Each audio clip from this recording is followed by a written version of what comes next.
Hi everybody. Today I wanted to talk to you about health insurance and the health insurance companies that we tend to use. Now, first of all, I wanted to start talking to you about the Affordable Care Act. There are problems with it, absolutely, but there are some good things that came out of it. First of all, I have insurance because of the Affordable Care Act. Um, because most of my jobs are considered part-time or contractual. I do not qualify for any insurance anywhere unless the Affordable Care Act is in place. It says that if you work 30 hours a week per week, sorry, then or the equivalent, because that's what we do with school. The and the business is large enough to afford health care, then they have to provide their employees health care. So at Frostburg, I'm not full-time. I teach the equivalent of 3 classes a semester, and so then I qualify for the insurance. I can then purchase insurance through the university, and they pay for a large portion of my insurance. So, woohoo, I have insurance. Another thing about healthcare and the Affordable Care Act is that they made it so that if you have a pre-existing condition, and many of you throughout the semester have talked about health issues that you have. If you, before we had this, if you went from, excuse me, one employer to another, you would be changing insurances. So your new insurance company had the right to refuse you if you had a pre-existing condition. So basically, you were stuck at your first employer to keep your insurance, especially if you had a extremely life-threatening condition that required medication, that requires doctor's visits and surgeries and stuff like that. So those are two of the good things that came about because of the Affordable Care Act. Another part of it that you are probably benefiting from, if you are under 26 years old, you can stay on your parents' insurance. So if you have insurance today, and you're not working a full-time job, I can't imagine many of you are, then it's probably because you have insurance through your parents through the Affordable Care Act. So these are all great things that did come about through it. Now, that was one of the things that I wanted to cover about insurance.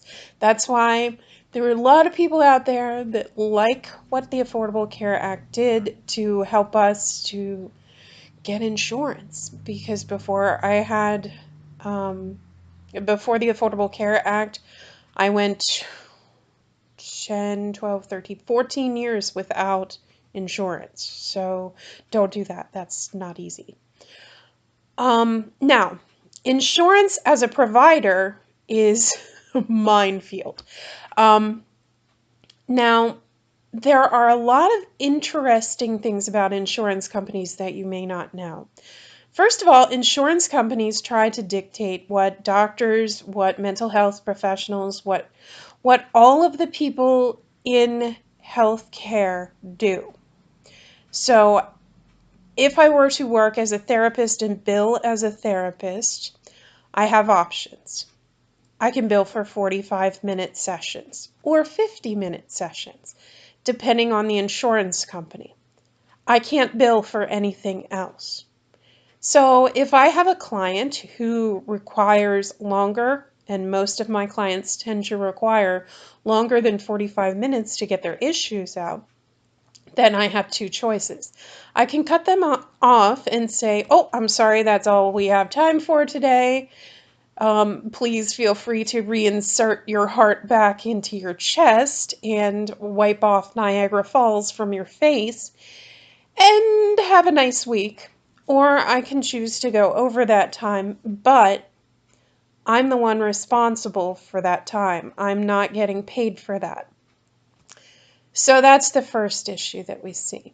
Another issue that we see is how insurance companies are dictating what type of treatments you can get, regardless of what your doctor, who sees you on a regular basis, decides is best for you.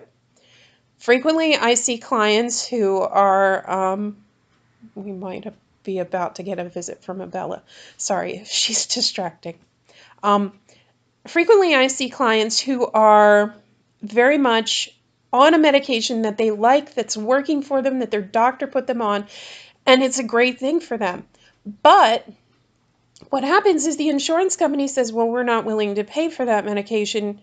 These are the ones that we're willing to pay for, and they'll provide a list of what medications they're willing to provide for. So the doctor has a choice. Put them on a medication that will probably be less effective than the original medication, or try and talk the patient into buying the medication out of pocket, which is often not a possibility because who can afford it? Some of these prescriptions are $500-600 a month or more. So those are two of the issues that we have. Further issues, of course, are how much they pay and how they pay. The coding that we have to do for receiving insurance is very much a complicated thing. It is a very large book that has all the codes. And the book is probably 3 inches thick, and I'm not even making that up. They put out new codes every few years. So you have to go through the whole book and figure out where your code sections are and what codes you can use for what types of therapies or treatments. So we are not trained in doing that. I have never taken a class on medical coding. I've never taken a class on how to do a treatment plan because each one of these insurance companies require a different form of treatment plan. Not that I can't do it, it's just each one uses different language. So none of these are uniform. The codes might be different depending on the insurance company, and it can be very, very confusing. So then we get to billing. Billing is the biggest nightmare. If you are trying to do this as a practitioner, you will waste a day and a half of your week dealing with billing the insurance companies. So it is literally cheaper for you to hire someone to do the medical billing. And we have down at Allegheny College, we have medical billing classes where people go through and get training on how to bill. We as practitioners never got that. That was never in our curriculums. So we have all of these issues coming in, and it makes it very cost ineffective for us because we have to pay for all of this overhead from the insurance companies. And then they can still decide to deny us, even though they said they were going to, pay us. They can say, oh, we were just kind of kidding. Or you didn't do the coding right, you didn't fill out the paperwork right. It's your fault, we're not paying you. So little things like that cause practitioners to really not like health insurance companies a lot. And there are many practitioners that I know in the field that have refused taking insurance for this very reason, because it cuts their profits down. And then if your profits are cut, you have to raise your prices. So they have a choice. You can pay me cash, or you can pay a heck of a lot more, and I bill insurance companies, which will still equal out to almost what you're paying me for cash. So for instance, a specialist, most insurance companies, they'll pay a chunk of it and you're responsible for about $30 to see a specialist. If I were to bill an insurance company, I would get $60 from it. Actually, $67 for it. Then I would have to pay a medical transcriptionist, not a medical transcriptionist, I'm sorry, a medical billing specialist. And I would also have to pay probably a secretary to keep all this straight. So when we get that taken care of, I'm making about 50 bucks. Or I could just charge 50 bucks straight up. And that's what I see a lot of practitioners doing.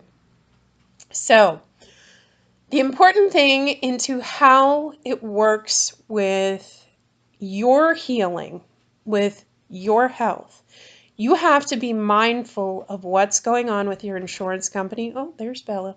And you have to be very aware of what's going on and, sorry, what's happening with them. It's important to understand how they see you as maybe not so much a patient in need of health, but as someone they have to pay out money for. So please be mindful of that, and know that when we as practitioners complain about healthcare, it is becoming extremely hard for us to deal with the system that's been created. All right. Well, I hope you have a wonderful day and enjoy yourselves. And thank you for listening. Oh, Bella.